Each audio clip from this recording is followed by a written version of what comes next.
El ser humano que dice no hay Dios, niega a Dios, y entonces como consecuencia de haber resistido a Dios, es entregado a sus pasiones, es entregado a su propia mente, a hacer lo que él quiere. Y entonces como consecuencia de eso, el ser humano es capaz de cometer una gran cantidad de hechos vergonzosos. ¿Recuerdas?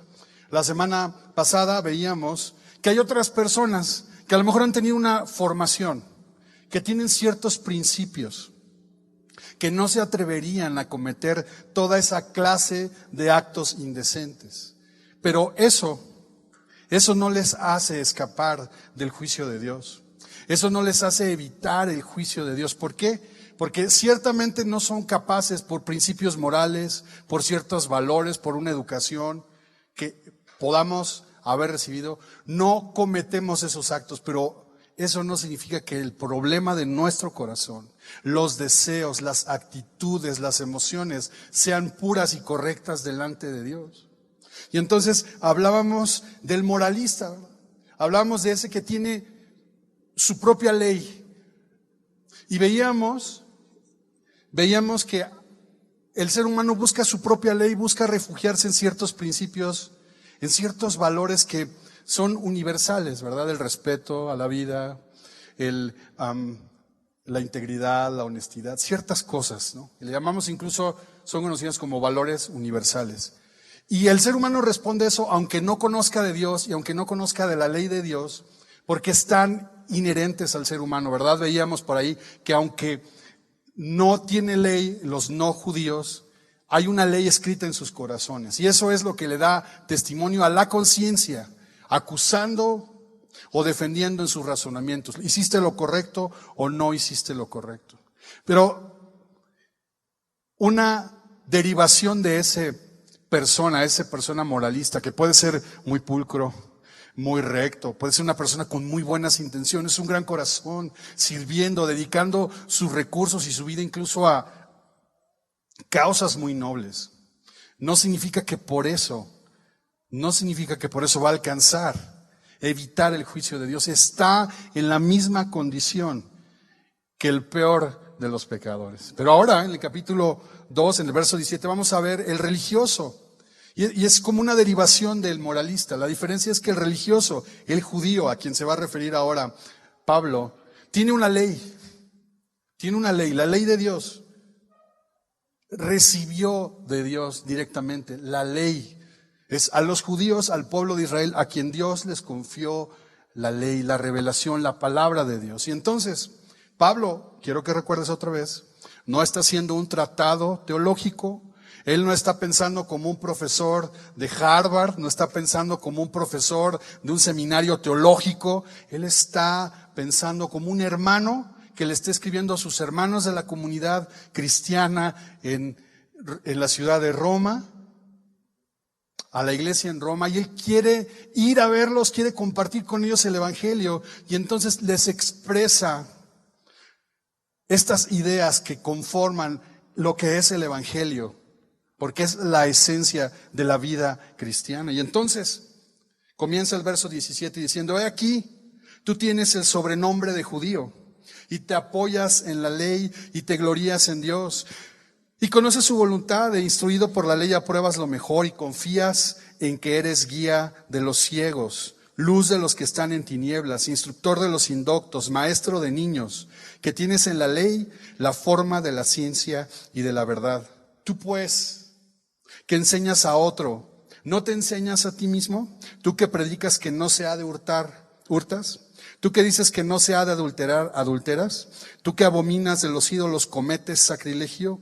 Tú que te jactas de la ley, con infracción de la ley deshonras a Dios. Porque como está escrito, el nombre de Dios es blasfemado entre los gentiles por causa de vosotros. Vamos a leer hasta ahí. Pero fíjate bien, si observas, no está haciendo un elogio Pablo. Está hablando con demasiada ironía. He aquí tú tienes por sobrenombre, usas el nombre de judío orgullosamente. No está hablando en buenos términos. Y quiero decirte una cosa, porque Pablo es judío. Él mismo en Filipenses 3 dice que él es hebreo de hebreos y fariseo de fariseos. Así que la crítica no viene de afuera, ¿no? Él es un judío que ha creído en el Evangelio, que conoce exactamente de lo que está hablando. Y es que cuando comenzamos a escuchar, cuando es llamado, imagínate un juicio, y van siendo llamados los acusados, y primero viene el que niega a Dios, después viene el moralista, y luego viene el religioso judío. Y cada uno trata de, ¿qué? De resistir, de presentar pruebas para no ser condenado. Y Pablo ya ha dicho, el que niega a Dios no puede decir que no le conocía, es culpable y digno de muerte. El moralista no importa sus principios, se está autojustificando y no puede escapar del juicio de Dios. Pero ahora se presenta este problema, se presenta esta persona, el judío y el religioso. Y el judío dice, ¿yo por qué? ¿Yo qué hice? Y aquí comienza la lista de acusaciones. He aquí tú tienes el sobrenombre de judío. Y mira que la palabra judío viene de la palabra Judá, del nombre de Judá, uno de los hijos de Israel, por supuesto una de las tribus de Israel, que significa alabanza. Eso es lo que significa. He aquí tú te dices el muy, ¿no? El alabado, ¿no? El adorado, o bueno, el mi rey, el sol. O sea, está burlando. Tú usas así, te dices el judío.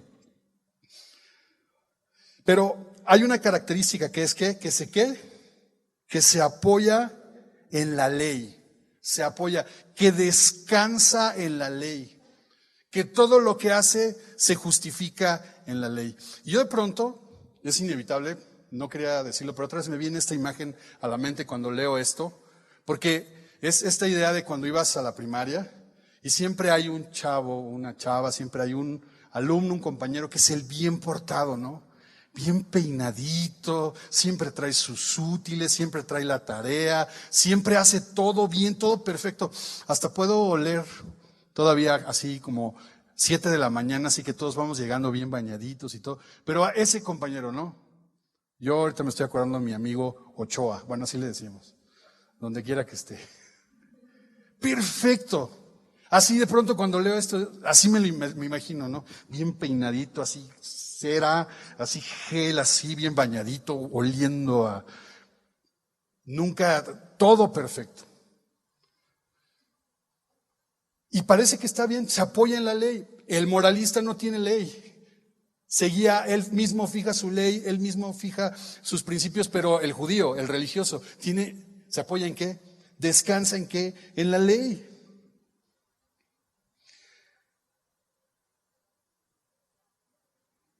Qué sencillo es eso, ¿no? Pues si ya tienes el ABC, pues ¿qué es lo único que tienes que hacer? Pues A, B y C. Así debería de ser, ¿no? Sería muy fácil eso, ¿no? Tú sabes que yo de profesión soy licenciado en Derecho. Hace ya algunos años que dejé eso, ya no me dedico a eso, pero literalmente, tu servidor, por 25 años, estoy chavo, empecé chavo. Por casi 25 años, pasaditos 25 años, literalmente yo me apoyaba en la ley para vivir. Estoy hablando no de esta ley, pero vivía de la ley, pues de eso se trataba mi trabajo. Yo no litigaba en juzgados, mi trabajo era de otro tipo, pero literalmente yo me tenía que ganar el sustento, pues apoyándome en la ley, ¿no? Entonces, es literalmente así. La ley dice A, pues tiene que ser A, ¿no? La ley dice B, pues es B. A más B igual A, así es sencillo. Parece sencillo. Pero ¿por qué no lo es? Porque juega una variable. Y la variable no está en la ley, sino está en las personas a las que se les aplica. Y entonces algo tan sencillo como el que priva de la vida a otro comete homicidio, pues sí, ¿no? Pues sí es cierto. Se vuelve un desastre, se vuelve toda una tema filosófico, religioso, teológico, todo eso, cuando entonces la gente dice que un embrión de menos de 12 semanas no es un asesinato porque es solamente una célula, ¿verdad? Y entonces ¿me entiendes? Una controversia. El que priva de la vida a otra persona comete. Ok, eso en el caso del aborto, pues no. Y entonces podemos entrar en una polémica, ¿no? Pero ¿no sería así? Bueno, entonces ¿qué hay, no? Pero es que persona es a partir de la semana 12. ¿Y por qué la semana 12? Entonces vienen posturas y debates y tú sabes, incluso eso está ahora debatiéndose y es muy fuerte en la sociedad ahora. Igual matrimonio del mismo sexo, igual el matrimonio, y así, algo tan sencillo se vuelve en una complicación. Porque como dicen por ahí, la ley se hizo ¿para qué? Para no cumplirse. Bueno, eso dicen los mexicanos, los filósofos mexicanos. Entonces hay un problema. ¿El problema está en qué? En nosotros. Está en nosotros. Entonces comienza describiendo, usas el sobrenombre de judío, te apoyas en la ley, descansas en la ley. Es decir, la ley te permite descansar en ella, apoyarte en ella y justificar todo lo que hagas, todo lo que digas. Eso es lo que pretende el religioso. Eso es lo que pretende. Es como, tengo una ventaja, tengo la ley de mi lado, tengo un as bajo la manga. La idea es te apoyas en la ley o dependes de la ley. Es esta idea de tienes una excusa para librarte del juicio de Dios. La ley, el que el pueblo judío tenga la ley de Dios, la revelación de Dios, es como, pues yo ya la tengo, yo conozco la voluntad, dice, y conoces su voluntad. E instruido por la ley, apruebas lo mejor y confías en que eres guía de los ciegos, luz de los que están en tinieblas. Es completamente lógico. Pero fíjate bien, el religioso, el judío al que está definiendo, se apoya, descansa en la ley y dice algo más que es importante.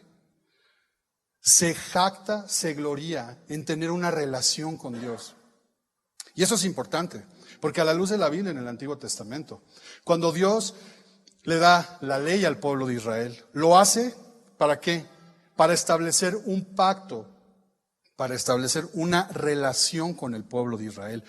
Una relación especial, ciertamente, una relación única. Dios no escogió a los mayas, Dios no escogió a quien tú quieras. Dios escogió al pueblo de Israel porque Él quiso escogerlo. Yo sé que eso de pronto nos causa como, ¿y por qué ellos? ¿Eran mejores? Tranquilo, cuando lleguemos al capítulo 9, 10 y 11, habrá una gran explicación acerca de por qué. Simplemente, resumidas cuentas, por qué Dios quiso.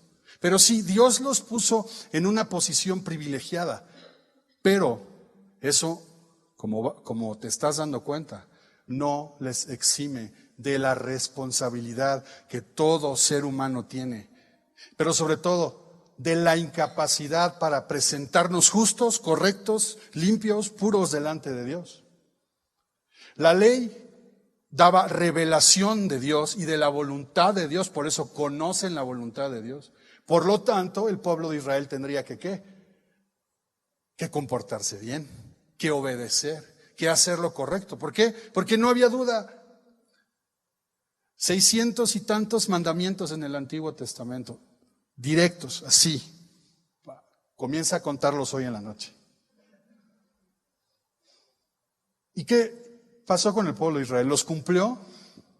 No los cumplió, no pudo cumplirlos. No solo eso, sino que el pueblo de Israel se sentía un guía de los ciegos y luz de los que estaban en tinieblas. Es decir, el pueblo de Israel tenía la ley de Dios, el pueblo de Israel se apoyaba en esa ley, conocía la voluntad de Dios, pero además conocía el llamado, la misión que Dios le había dado al pueblo de Israel, que era ¿qué?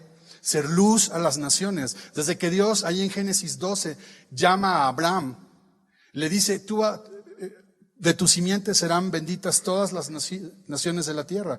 Dios escogió al pueblo de Israel desde Abraham y luego la familia de Abraham y luego todos sus herederos hasta formar esta nación, porque a través del pueblo de Israel iba a cumplirse el plan de Dios de salvación, el evangelio. Dios decidió hacerlo así. Sí, tienen un privilegio, la ley de Dios. Sí, tienen una ventaja, conocen la voluntad de Dios. Número 3, tienen una misión especial. ¿La misión qué? Ser luz a las naciones, pero ellos se jactan de eso, se enorgullecen Ellos se creen mejores, superiores, por estar en esta ventaja y en este estatus único. Es como si ellos dijeran, como cuando ves ahí que paran a alguien, un policía de tránsito para alguien, dice, pues sí, soy hijo de no sé quién, ¿no? Soy hijo del diputado, soy hijo del senador. Bueno, es esto, yo soy hijo, yo estoy cercano a Dios, yo estoy bien cerquita de Dios, yo tengo, mira, mi charola, la ley. Mira, aquí está mi pedigrí, soy del pueblo de Dios. Y sí, el pueblo de Israel ciertamente tiene esas ventajas, pero eso no lo exime. Instructor de los indoctos, maestro de niños, que tienes en la ley, fíjate bien, que tienes en la ley la forma de la ciencia y de la verdad. Significa que para el pueblo de Israel, en la Biblia, en las Escrituras, estaba todo lo que necesitaban saber. Ellos no necesitaban otra cosa. Estaba la forma, estaba contenida la ciencia y la verdad. Para ellos era suficiente eso. Ellos atesoraban todo eso. Quiero decirte algo que olvidé mencionar al principio. Judío, la palabra judío se comenzó a usar en el tiempo en el que regresaron de Babilonia conquistados la tribu de Judá. Judá, judíos, viene de Judá, como ya te lo decía. Pero es en esa época donde se empezó a utilizar ese término judío, porque resulta que en algún momento de la historia del pueblo de Israel, el reino de Israel se divide, 10 tribus del norte son llamadas como Israel, y las 2 tribus del sur, Judá y Benjamín, las tribus del sur, reciben la denominación de Judá. Las 10 tribus son conquistadas muchos años antes por el imperio asirio, y a la fecha no se sabe con certeza dónde están, dónde se fueron, dónde están ellos. De lo que sí hay certeza es de la tribu de Judá y de Benjamín, que se fueron cautivos a Babilonia, estuvieron 70 años ahí conforme a las profecías, y luego unos pocos regresaron a restaurar la ciudad de Jerusalén. De ahí viene lo de Judá. Entonces, en esa posición privilegiada, en esa misión privilegiada, en esa misión única que Dios le había concedido al pueblo de Israel, están en una situación ventajosa, como te he dicho. Pero hay orgullo, hay superioridad y hay también autosuficiencia. Porque dice el verso 21, tú pues que enseñas a otro, ¿no te enseñas a ti mismo? Tú que predicas que no sea de hurtar, hurtas. Tú que dices que no sea adulterar, adulteras. Tú que abominas de los ídolos, cometes sacrilegio. Y hay 3 acusaciones que hacen muy fuertes. Primero los está acusando de decir una cosa y de hacer otra, de hipocresía. Y si recuerdas, los evangelios están llenos de escenas donde los fariseos, los escribas, los principales sacerdotes confrontan a Jesús, y Jesús los confronta y hace ver esta doblez, esta doble moral, esta hipocresía. Pero aquí hay 3 acusaciones muy fuertes. La primera es, los acusa, de hipocresía. Número 2, los acusa de robar. Y la pregunta es, ¿por qué los acusa de robar? ¿De dónde viene eso? Y es que es muy probable que Pablo tenga en mente una acusación que surgió por ahí del año 19 de la era de Cristo, donde los judíos fueron expulsados de Roma, porque en este esfuerzo de los judíos de hacer conversos al judaísmo a los gentiles, digamos que levantaron una ofrenda para llevarla a Jerusalén, y entonces estos líderes judíos se quedaron con ese dinero. Es probable que él tenga en mente eso. También por ahí en el libro de Hechos, cuando Pablo está en Éfeso, hay ahí una aseveración como que haciendo ver que algunos judíos tomaban o engañaban y tomaban cierto dinero de los templos. Y por eso la acusación. Pero también el libro del profeta Malaquías acusa al pueblo de robarle a él por no darle la ofrenda y por no darle los diezmos como correspondían. También le acusan de eso. Luego le acusa de adulterar. Y lo que primero viene a la mente es esta historia muy famosa de David con Betsabé. Esta historia muy famosa que incluso cuando la estudiamos o la leemos causa controversia. ¿Cómo es que la Biblia habla de David como un hombre conforme al corazón de Dios y fue capaz no solo de adulterar con Betsabé, sino de maquinar el asesinato del esposo de Betsabé y luego casarse con ella sin tocarse el corazón, sin arrepentimiento alguno, hasta que después es reconvenido por el profeta Natán? Pero también en otro sentido espiritual, el pueblo de Israel en el Antiguo Testamento es señalado por los profetas de adulterio espiritual, es decir, de dejar a Dios para irse en pos de otros ídolos, para solamente cumplir la ley de Dios, externamente, hacer rituales, observar el día de reposo, seguir lo que dice la ley, pero internamente hacer otra cosa. Y en ese mismo sentido está hablando eso de tú que abominas los ídolos cometes sacrilegio, tomar ganancia, esto que te decía, tomar ganancia, aprovecharse, tomar beneficio personal de cosas sagradas, entre comillas. Y la acusación es fuerte porque dice verso 24, porque como está escrito, el nombre de Dios es blasfemado entre los gentiles por causa de vosotros.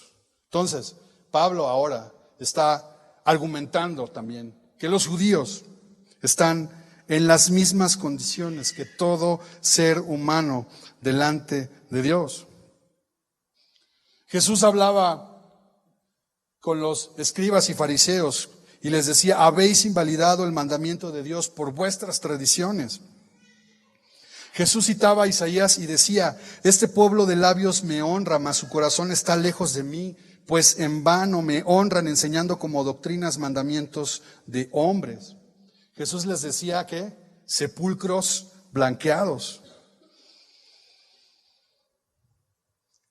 El religioso, en este caso el judío, está apoyándose en la ley en una manera equivocada, porque piensan que por tener estas ventajas, por tener estos beneficios, por el mero hecho de tener la revelación de Dios, son mejores y que al esforzarse, solamente al esforzarse, al intentar cumplirla, alcanzan la salvación por ellos mismos, de acuerdo a su esfuerzo. Y esto es como una herencia. ¿Cuántos les gustaría recibir una herencia en este momento? A todos nos gustaría eso, ¿no? Pero probablemente o normalmente una herencia, pues la recibes, ¿no? No hiciste nada para ganártela. Probablemente lo único que hiciste es formar parte de una familia, ¿no? Pues es que soy hijo de mi papá. Y por eso recibes la herencia. ¿Hiciste algo? No, nada. ¿La recibiste? Sí. Probablemente esa herencia cambiaría tu vida en este momento. Dices, ya te perdí en este momento, ¿no? Así ya te imaginaste playa, carro, último modelo. Bueno, el pueblo de Israel, los judíos, recibieron esta herencia, no hicieron nada para ganársela. Esta herencia, esta revelación, el conocer todas estas cosas. Y sin duda, insisto, es una gran ventaja, pero no es suficiente. No es suficiente. Pero además de la ley, de todas estas ventajas, el versículo 24 nos señala que por causa de este comportamiento, por causa de esta hipocresía, el nombre de Dios es blasfemado entre los gentiles por causa de ellos. Versículo 24. Versículo 25 va a poner a partir del versículo 25-29 un rasgo físico externo que diferenciaba al pueblo de Israel de todos los demás pueblos, que era una señal externa de haber tenido un pacto con Dios, que es la circuncisión. Y leo, versículo 25. Pues en verdad, la circuncisión aprovecha si guardas la ley, pero si eres transgresor de la ley, tu circuncisión viene a ser incircuncisión. Si pues el incircunciso guardare las ordenanzas de la ley, ¿no será tenida su incircuncisión como circuncisión? Y el que físicamente es incircunciso, pero guarda perfectamente la ley, te condenará a ti, que con la letra de la ley y con la circuncisión eres transgresor de la ley. ¿Qué significa esto? La circuncisión era la señal del pacto de Dios con el pueblo de Israel. Una señal externa, pero como podemos ver en Deuteronomio 10:18, desde el principio no era solamente una señal externa, tenía que ver con algo del corazón, algo interno. Deuteronomio 10:16, circuncidad pues el prepucio de vuestro corazón y no endurezcáis más vuestra cerviz. Después el profeta Jeremías 9:26 dice, porque todas las naciones son incircuncisas y toda la casa de Israel es incircuncisa de corazón. Entonces fíjate bien, lo que está diciendo Pablo es, ok, pero tú ahora te justificas primero en la ley y luego dices, la circuncisión, el pacto, hay un pacto. El pacto implicaba que Israel iba a ser el pueblo de Dios y que Dios iba a ser su Dios. Una relación estrecha, cercana. Entonces, claro, ¿no? Aquí te va la ley de Dios, la revelación de Dios. Y por otro lado, aquí está otra defensa, Pablo. Mira, la circuncisión, el pacto de Dios. Así que yo estoy fuera de eso. Pablo, yo no voy a ir a juicio. Pablo, yo no soy culpable. Yo estoy en ventaja. Yo no soy como los demás. ¿Te das cuenta? Y entonces habla de la circuncisión física, esa señal externa del pueblo de Israel. Pero está hablando de, ¿qué? De una circuncisión del corazón, una circuncisión espiritual. Gálatas 5:3. Dice, y otra vez testifico a todo hombre que se circuncida que está obligado a guardar toda la ley. Pero el verso 28 dice, pues no es judío el que lo es exteriormente, ni es la circuncisión la que se hace exteriormente en la carne, sino que es judío el que lo es en lo interior. Y la circuncisión es la del corazón en espíritu, no en letra. Entonces, hay esa circuncisión física, esa señal física, está la incircuncisión. Pero lo que Pablo está diciendo es, cuando un no judío, cuando un gentil actúa conforme a la ley, es igual que tú, que alegas la circuncisión física. Entonces lo que Pablo está diciendo, el problema no está en lo exterior, el problema está en el corazón. Lo que verdaderamente hace que una persona forme parte o tenga la posibilidad de ser parte del pueblo de Dios, ¿qué es? Tiene que ver con los motivos, tiene que ver con el corazón, tiene que ver con lo de adentro. Entonces, en este argumento acusando a los judíos y que ahora nosotros lo utilizamos para hablar de los religiosos, nos damos cuenta que el religioso busca justificarse a través de lo que hace, sin importar lo que hay dentro de ellos. En el Sermón del Monte, Mateo 5, encontramos cómo Jesús va hablando de cada uno de los 10 mandamientos de la ley de Dios. Y por ejemplo, habla acerca de que es culpable de juicio no solo el que quiere matar a alguien o el que mata a alguien, sino que ¿qué? El que llama necio, el que llama tonto a su hermano. Que no solo comete adulterio el que efectivamente lo comete, sino el que ya lo desea en su corazón.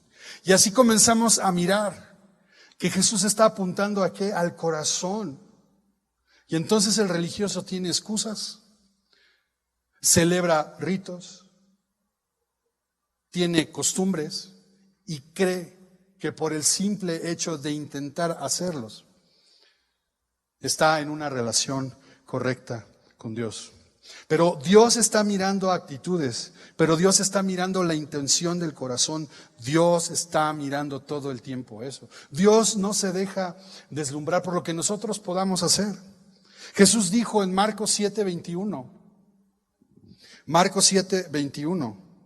porque de dentro del corazón de los hombres salen los malos pensamientos, los adulterios, las fornicaciones, los homicidios, los hurtos, las avaricias, las maldades, el engaño, la lascivia, la envidia, la maledicencia, la soberbia, la insensatez. Todas estas maldades de dentro salen y contaminan al hombre. Si recuerdas la semana pasada, en el verso 16 de este capítulo, está hablando de que Dios juzgará por Jesucristo los secretos de los hombres. Y se oye así como novela, los secretos de los hombres. Lo que callaban las mujeres, los secretos de los hombres. Ahí está, buen título. Y está en la Biblia y es bíblico. En el interior, en el corazón. Entonces, yo te pregunto, ¿este hombre religioso podrá evitar el juicio de Dios? No, ¿verdad? Ahora te pregunto, ¿y tú y yo somos religiosos?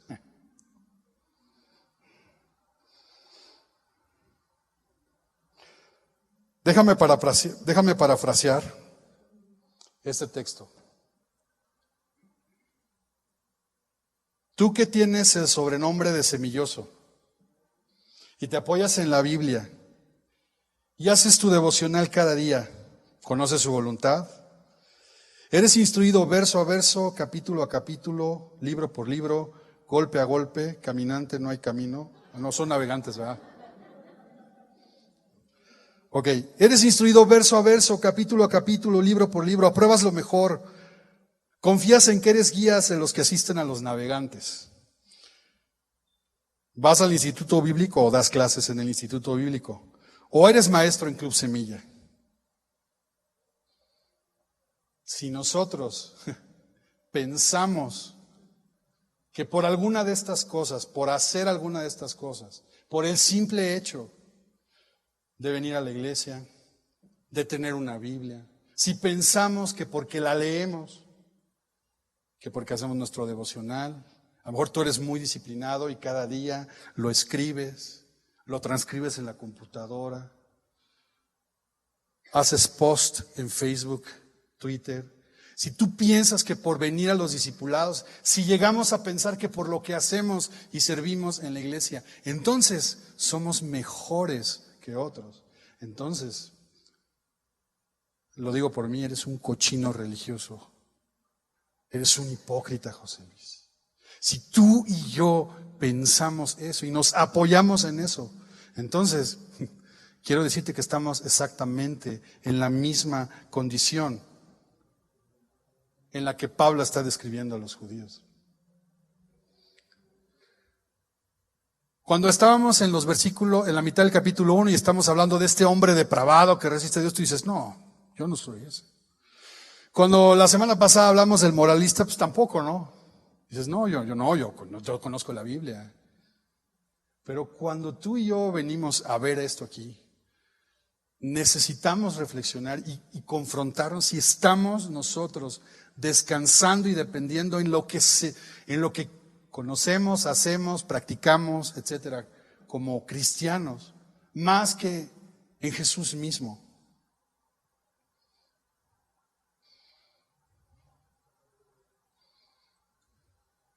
Tanto el moralista como el religioso se están autojustificando. El problema de la religión es que queremos hacer deudor a Dios y dices, no, yo no. Nomás con que me conteste lo que le pido ya. El problema es que cuando caemos en esto, queremos hacer deudor de Dios. Y cuando queremos hacer deudor a Dios, lo más probable es que no recibamos lo que nosotros queremos. No pasa lo que nosotros estamos esperando. Y entonces eso te decepciona de Dios. Y entonces te enojas de Dios. Y entonces le echas la culpa a Dios. Y entonces eso solamente es la evidencia de que estamos pensando en nosotros mismos, estamos centrados en nosotros mismos y queremos que Dios haga lo que nosotros queremos.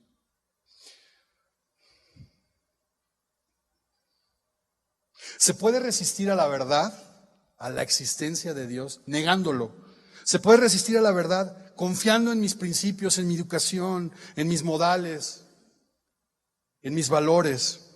Pero también puedo resistir a la verdad cuando confiando en la ley de Dios, cuando confiando en Dios, cuando confiando en lo que hago, por muy bíblico que sea, pienso que por eso soy digno de ser salvo y que entonces en mis manos está la salvación. Y eso es un error tremendo. ¿Sabes? Es muy fácil. Hace rato platicábamos de esto en las entrevistas para la gente que se inscribe al Instituto Bíblico. Es muy fácil que alguien que tiene un gran vicio, digamos, alcoholismo, pues se da cuenta que necesita salir de eso. No puede, pero se da cuenta, sufre los estragos en su familia, en su economía, en su trabajo, en su mismo cuerpo. Claro, en algún momento pide ayuda, sabe que necesita eso. Es muy fácil detectarlo. Pero ¿sabes qué? Un religioso no se mira enfermo. Un religioso dice, pues estoy haciendo lo correcto, estoy bien, hago lo que me dicen. No nos damos cuenta que al hacer lo que hacemos, de la manera en la que hacemos, por muy bíblico o correcto, si tú y yo ponemos nuestra confianza en eso y no en Jesús, somos religiosos, estamos engañados y necesitamos ser rescatados. Hoy este texto es confrontador para nosotros, porque la mayoría de nosotros solemos venir a la iglesia, solemos llamarnos cristianos, solemos leer la Biblia, hasta nos sentimos orgullosos de eso. Pero el moralista, como el religioso, siguen teniendo una conciencia entregada a la autojustificación.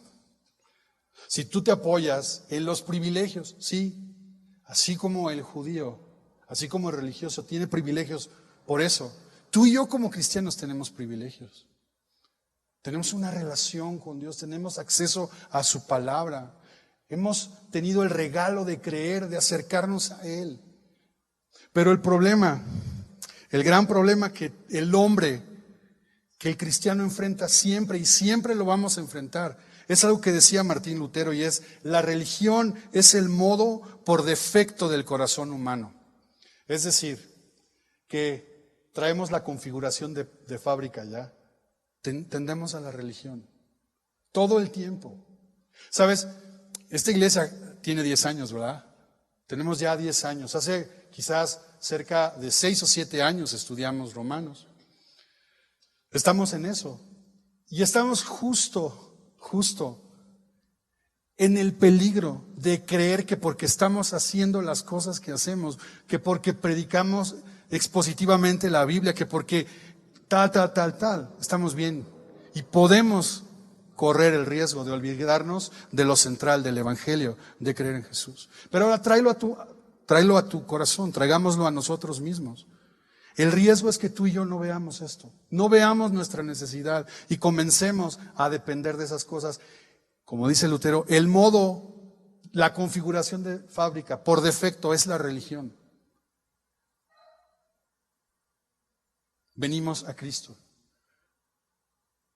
creemos en Él, tenemos el deseo, antes no teníamos ese deseo, queremos agradar a Dios, queremos conocer más de Él, y está bien, comienza a haber vida espiritual en nosotros, pero en algún momento, por este corazón inclinado a la religiosidad, tendemos a confiar más en eso que en el propio Salvador. Hoy en día, vivimos en un mundo que no es necesariamente religioso, más bien es un mundo irreligioso, no religioso, un mundo ateo o un mundo contra Dios. Esa es la realidad. Pero lo que está sucediendo ahora en el pensamiento del mundo y en la cultura hay como un nuevo moralismo. No es un moralismo mocho, no es un moralismo de la religión tradicional, no es así, sino ahora en este deseo por hacer lo que yo quiero, porque esa es la ley que impera el día de hoy. Yo hago lo que yo quiero, yo digo lo que está bien, yo digo lo que está mal, lo que a mí me parezca, no importa si a ti te parece lo otro. Es decir, cada quien se gobierna a sí mismo, tiene su propia ley, es un nuevo moralismo. Cada quien hace su moral, cada quien hace sus principios. ¿Te das cuenta? Lo único que importa es tener felicidad, plenitud, satisfacción. pase lo que pase. Eso que muchos dicen que detestan la religión, se convierte en religión. Hoy en día hay un chorro de movimientos con muchos valores, derechos humanos. ¿Cuántos movimientos hay, no? De protección al medio ambiente, causas muy buenas, necesarias. Esa es la nueva moral. Esa es la nueva religión. Todo aquello que sustituya mi plena confianza en Jesús será religión. Estoy autojustificándome y necesito otra vez creer en el Evangelio. Dice el pastor Tim Keller, así que los religiosos y moralistas pueden evitar a Jesús como Salvador y Señor, tanto como los que no creen en Dios y definen por sí mismos lo que está bien o mal. Porque el pecado no solo consiste en romper normas, sino en ponerse uno mismo en el lugar de Dios como Salvador, Señor y Juez.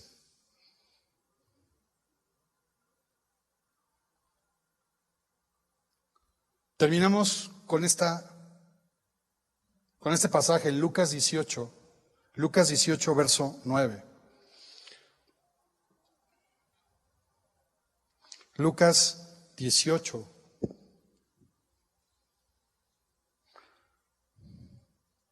Verso 9. A unos que confiaban en sí mismos como justos y menospreciaban a los otros, dijo también esta parábola. 2 hombres subieron al templo a orar. Uno era fariseo y el otro era publicano. El fariseo, puesto en pie, oraba consigo mismo de esta manera: Dios, te doy gracias porque no soy como los otros hombres, ladrones, injustos, adúlteros, ni aun como este publicano. Ayuno 2 veces a la semana, doy diezmo de todo lo que gano, mas el publicano, estando lejos, no quería ni aun alzar los ojos al cielo, sino que se golpeaba el pecho diciendo: Dios, sé propicio a mí, pecador. Os digo que éste descendió a su casa justificado antes que el otro, porque cualquiera que se enaltece será humillado, y el que se humilla será enaltecido. ¿Cuál era la característica de este fariseo, de este judío, de este religioso? ¿Cuál era? Confiaba ¿qué? En sí mismo como justo. Es decir, tal como lo describió Pablo en Romanos, ¿verdad? En resumen, confiaba en sí mismo como justo. ¿Y cuál era la otra cosa que hacía? Menospreciaba a los demás. Menospreciaba a los otros, se sentía superior. Tú y yo no somos superiores ni mejores que nadie. En nosotros está exactamente la misma capacidad de pecar y de maldad y de depravación y de corrupción que los más malos que puedan venirte a la cabeza en este momento. Peor aún, cuando disfrazamos de religiosidad, de fe, de rituales buenos. Porque lo que estamos haciendo es vendándonos los ojos, quedando ciegos. Y si tú y yo no podemos mirar esa condición, entonces no podemos pedir ayuda. ¿Qué estamos haciendo? Enaltecernos, ¿no?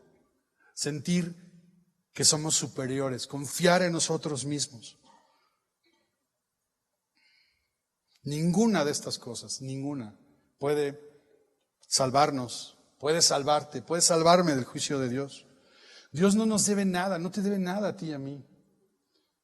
Por el contrario, Él nos ha dado todo. En todos los casos, como hemos mirado hasta este momento, en este estudio en la carta de Romanos, no hay excusa. No hay manera de defendernos. No hay forma. Aún el que tenía más armas, ¿no? El que tenía excepciones, como se dice, no funcionan para esto. ¿Sí? Como veremos la próxima semana, el judío tiene una ventaja, tiene un beneficio, pero no no el de escapar del juicio de Dios. Tú y yo hoy, si tú eres cristiano, si tú te consideras creyente, si tú has entregado tu vida a Jesús, tú y yo necesitamos hacer este examen el día de hoy. Y necesitamos tener este examen en el que realmente revisemos nuestra vida y digamos, ¿en quién estoy poniendo mi confianza? ¿En dónde estoy poniendo mi apoyo? ¿En qué estoy descansando? ¿Estoy descansando en las cosas que hago o estoy descansando en Jesús? ¿Estoy confiado en que estoy haciendo el ritual semilloso o estoy descansando en la obra de Jesús? Recuerda, el Evangelio, ¿qué es? Es la buena noticia. ¿Cuál es esa buena noticia? De que el plan de Dios para salvar a la humanidad se ha ejecutado, que el plan de Dios, el plan eterno de Dios, ya se cumplió. ¿Quién lo cumplió? Jesús. Jesús murió en la cruz por ti y por mí. No podemos hacer nada, no hay nada más. No podemos ayudarle a Dios, no podemos confiar en nuestras obras. Tenemos, sí, la Escritura como una bendición, como una ventaja, el que podamos tener en Cristo una relación con Dios. Pero si confiamos más en lo que hacemos, insisto, que en Jesús mismo, entonces somos unos religiosos. Entonces, cerremos un momento nuestros ojos. Y como cuando vas al doctor y toman una radiografía y luego la ponen en un foquito blanco, pues así expongamos nuestro corazón a la luz del Evangelio, a la luz de la palabra y veamos, asombrémonos y dejemos que aparezca Jesús o estoy yo ahí. ¿Está Jesús o estoy confiando en mí mismo, en mi comportamiento, en las cosas que hago? Es el momento de hacerlo. Y si estamos reconociendo que estamos confiando más en otras cosas, en buenas obras, en cosas espirituales que en Jesús mismo, necesitamos arrepentirnos, pedirle perdón a Dios. Señor, necesitamos de ti cada día, porque es bien fácil extraviarnos, es bien fácil confiar en nosotros mismos, es muy fácil pensar que somos buenos, que somos parte de tu familia y que por ese hecho ya no necesitamos más de ti. Pero hoy, Señor, reconocemos nuestra necesidad de ti, necesitamos de Cristo en nuestra vida. Necesitamos afirmarnos en el Evangelio. Es decir, aceptamos hoy, Señor, la buena noticia, creemos la buena noticia. Jesús ha cumplido el plan de Dios, Jesús ha pagado nuestra condena. No tenemos que hacer nada salvo creer en ti. Y por eso hoy tenemos la oportunidad de reconocer esto, Señor, de aceptarlo y de venir con confianza a ti, correr a ti y pedir perdón, Señor. Y volver a agarrarnos solamente de ti, solo de ti, Jesús, solo de ti, Jesús, solo confiar en ti.